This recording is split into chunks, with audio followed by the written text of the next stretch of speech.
Hey, I'm Jacob, and you're watching Hymns of My Wake. The reason I'm making this video, I got some cool shit in the mail yesterday. Wanted to show it off. I usually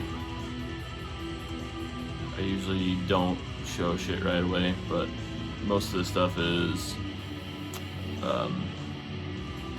more mainstream stuff that I've been listening to for quite some time. They're just reissues, but just the quality and everything, I wanted to show them off. But before we get to that, in the background, I've got Eldamar, The Force of the Ancient Land playing in the background. Pretty sure I said in the background twice there, but whatever. Eldamar is a Norwegian solo project, and I'm sure if you're familiar with Luster, you've gathered that this is basically some just grade A Luster worship. You got those kind of xylophone sounding synths that Luster that was kind of their trademark. Whatever, this is just kind of worshiping that sound. Really good stuff. Really good band, Eldamar, even if it is a worship project. But yeah, let's show it off. So I got my first NESI albums in yesterday. I ended up getting 5 different ones. I had originally only planned on picking up these first 2 that I was going to show, which, funny story, when I got on the site, I was about a half hour late because I was working and I got caught up with work. Got on there a half hour after it went up, and it, everything except for the one album by this band that I already had was sold out already. So I grabbed a couple other things that they kind of already had. I think one of these was in this batch of releases. It hadn't sold out yet. Picked that one up, grabbed the other 2. They're older releases that I guess nobody's really interested in, so I grabbed those. Checked out, scrolling through Facebook a couple minutes later, and it's probably like 10 minutes later, and saw a post by NESI saying that they had just pulled some of their wholesale copies and put some more up for sale, like 20 copies of each. So I jumped up there. Luckily I was able to grab the 2 that I had originally wanted. I should have only gotten those 2. Probably shouldn't have put in that first order. It was quite pricey to get all 5 of these NESIs, but now that I've gotten it, it was absolutely worth it. Yeah, so if you haven't figured it out, the first 2 albums are by Agalloch. We've got Ashes Against the Grain. Everybody knows this shit, so the only reason I'm making this video is just to kind of highlight how just the quality of work that NESI, Northeast Steel Industry, did with these releases.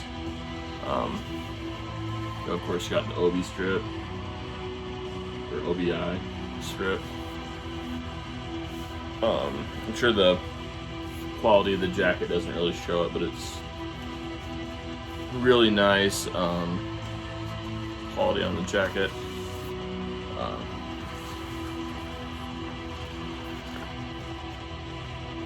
Poster. I'm never gonna hang this up because these guys look kind of like fucking doofuses, but they make good music, so what does it matter what they look like? But yeah,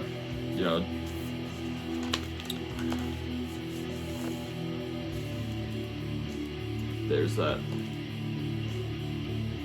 black and white splatter on there. fucking gorgeous.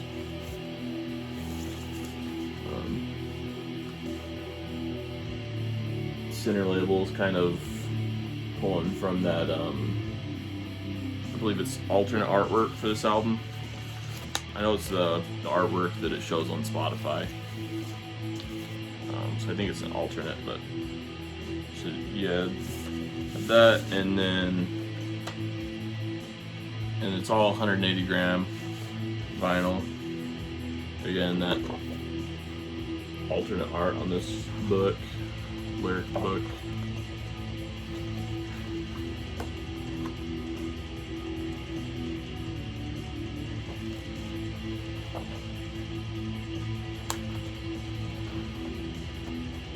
So it's not a lyric book, it's just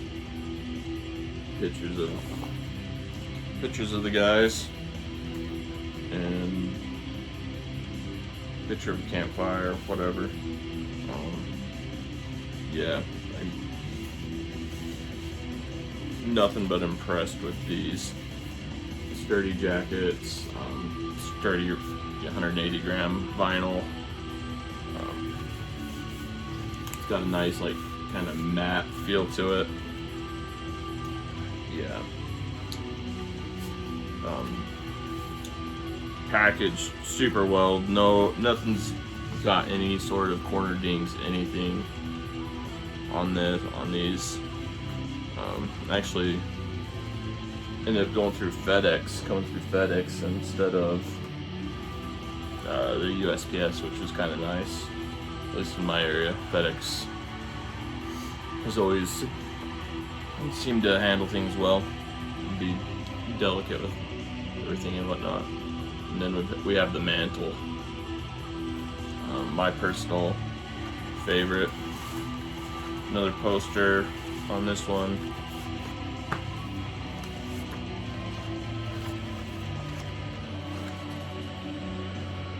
And again, just them looking like doofuses.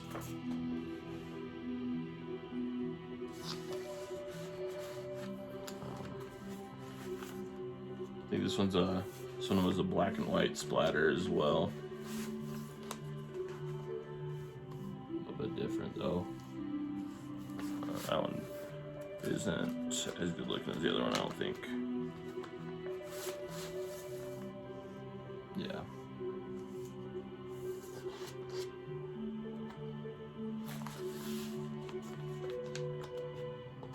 Just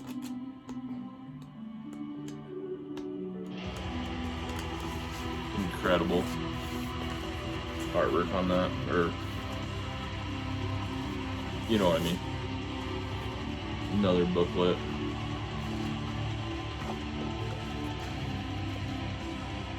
This one actually has the lyrics, along with the pictures of the guys looking like doofuses. You know, the jackets and the glasses. This is probably a reference most people won't get, but it's giving off a heavy 90s to 2000 era Bee Gees look there. You know, go watch a little bit of their One Night Only concert, and it's like these guys just ripped off that look to a T. But yeah,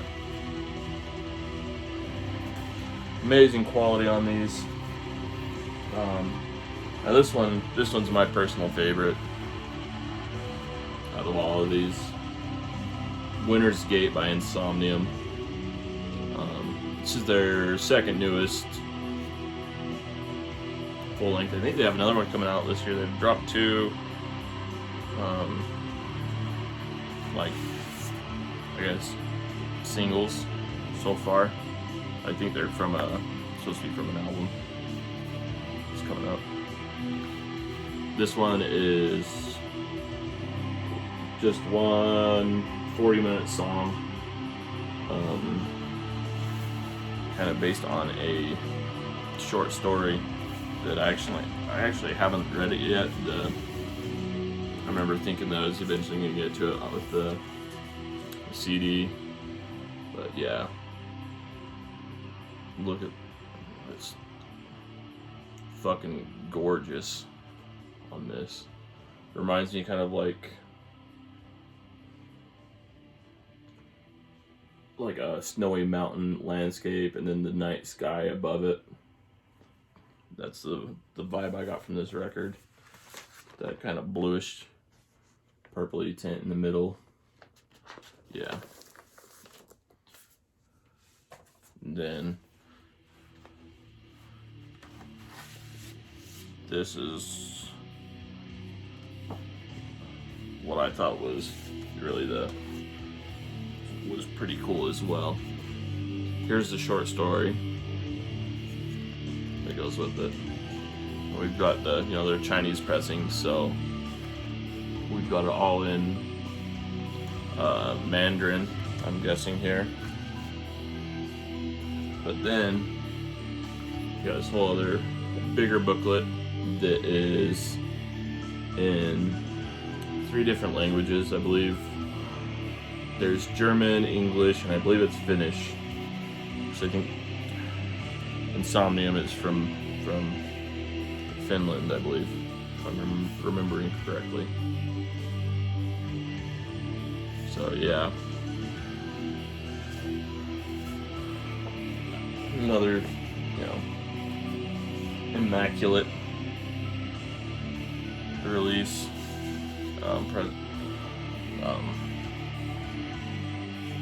Variant, repress, whatever they call it. And then these other 2, they're not quite the same.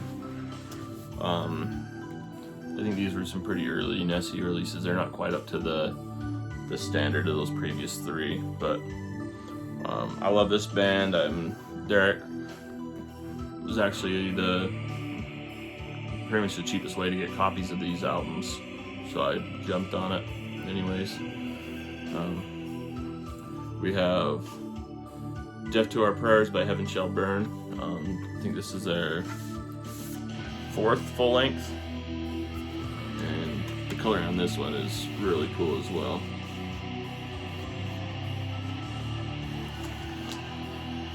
Got kind of yellow and purple and orange, it looks like, splatter in there.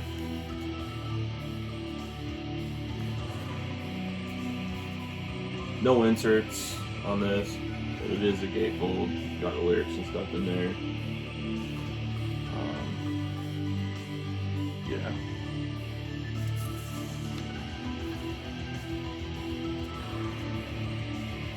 And then I got their 6th full length, I believe, which was actually my introduction to Heaven Shall Burn, with the song Given in Death. That was the first song I heard by them. And this one is Invictus. Got lyrics and got a little bit of booty there for you guys. Cool. Yeah, this one, another splatter. This one's a little less unique to me. I think I have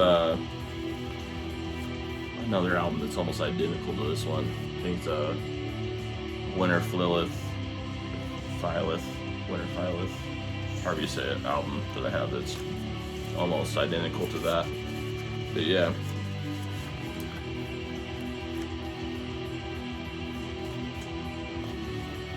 Definitely won't be the last time, unless they never put out anything like give a shit about again, but definitely shouldn't be the last time that I order from NESI.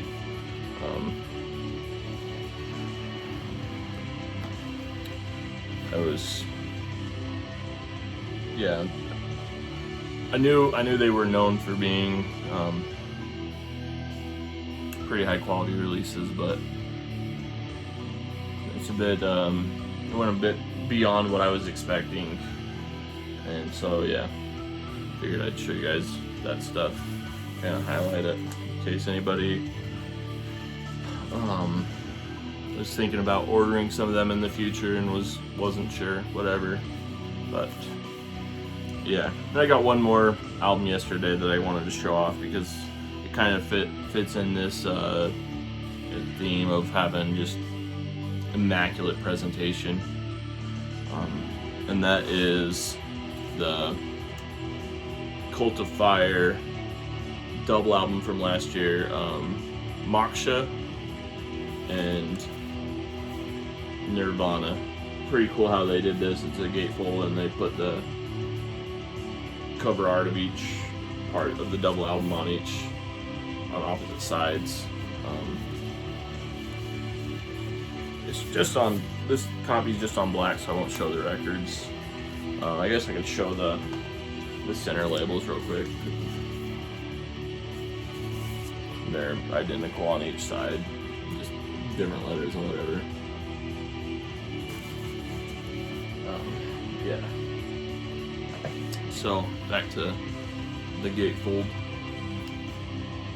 Got more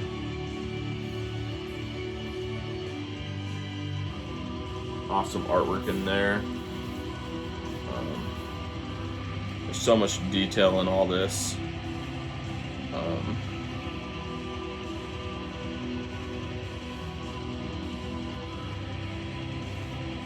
Yeah. Here's the booklet for the Moksha side. It's just artwork. Let's see.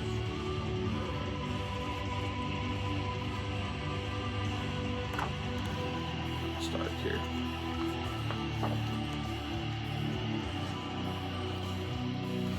Sorry, fumbling around trying to figure out the best way to hold this up.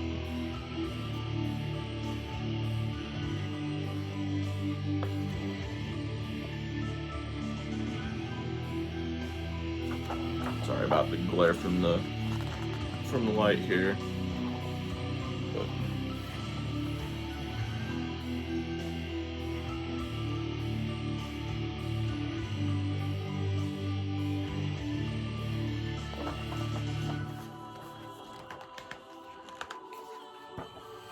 yeah, it's just, gorgeous painting after painting that, any one of these could just be, could go as a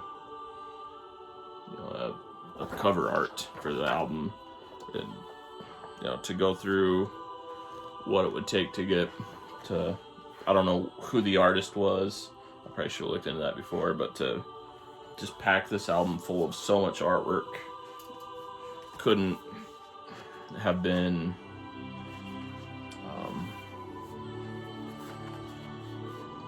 there had to be some sacrifice there to get this, whether the artist is a member of the band or if they paid somebody for all this to be able to have it on this. Yeah, and then we have the Nirvana side, and it's kind of this double-sided fold out. You can see these are seemingly identical. I didn't take the time to really focus in on it because it was kind of a handful to fold out, but then we have this yellow one, red, green, and gray. Yeah, so double-sided. I don't know why they did that, but cool nonetheless.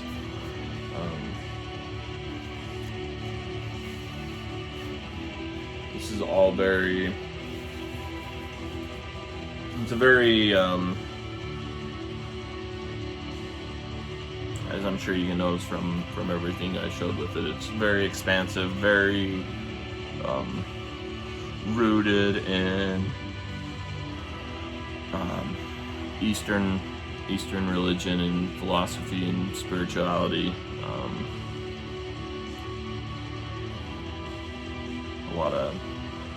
A Like for example, right here it says the Tibetan script used for the lyrics of this album is considered sacred.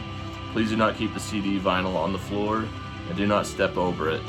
Do not throw or tear the album booklet containing the lyrics. Place it on a higher place and treat it with respect. So, and then there's a couple other paragraphs talking about, you know, all the spiritual nature of everything here on top of that. But yeah, I picked this one up from Hell's Headbangers.